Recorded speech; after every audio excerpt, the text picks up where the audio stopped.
Before we start this lesson, say hi to my cats. We got Fluff. Say hi, Fluff. And then here's Whiskers. Whiskers, say hi. Whisk. All right. Anyhow, we're gonna flip forward to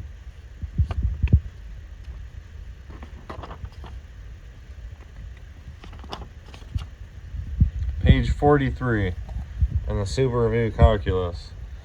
Inverse trigonometric functions. By restricting the domain of the trigonometric functions, we can define their inverse functions.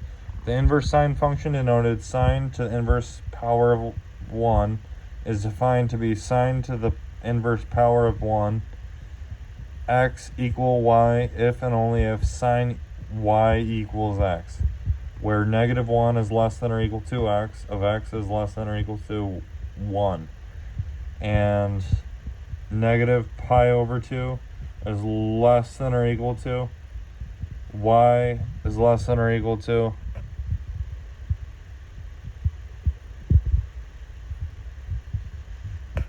pi over 2. In a similar manner, we define, here's the chart for all of them. I'll pause the screen for it and try and focus it so you can write down the chart. We use those for the different trigonometric inverse functions. That's how we define them. Alright, problem solving examples. Evaluate. A and B, sine to the inverse power of 1, square root of 3 over 2. And then for B, we got tangent inverse power of 1 times negative square root of 3. So we got a chart. We've got an imaginary line connecting it, kind of making it like a square. If you wanted to, I guess, measure the angle and then find the area or find the volume of it. A. Recall that inverse sines are angles, thus we are looking for the angle whose sine is square root of 3 over 2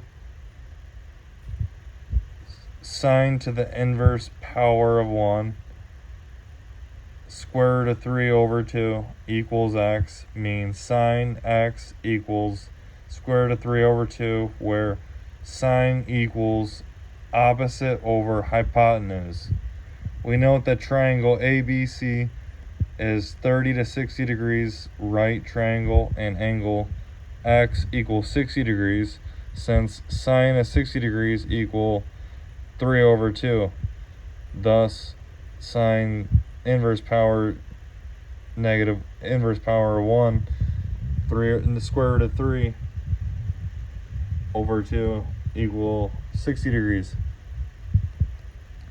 Recall that inverse tangents are angles, thus we are looking for the angle whose tangent is negative square root of 3, tangent inverse power of 1, in parentheses negative square root of 3 equals theta, means tangent theta equals square root of 3, where tangent equals opposite over adjacent.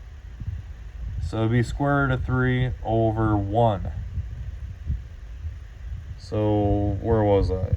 Since tangent is negative in the fourth quadrant, we draw our triangle there and note it as a 30 to 60 degree right triangle, and angle theta equal negative 60 degrees. Since tangent negative 60 degree is equals square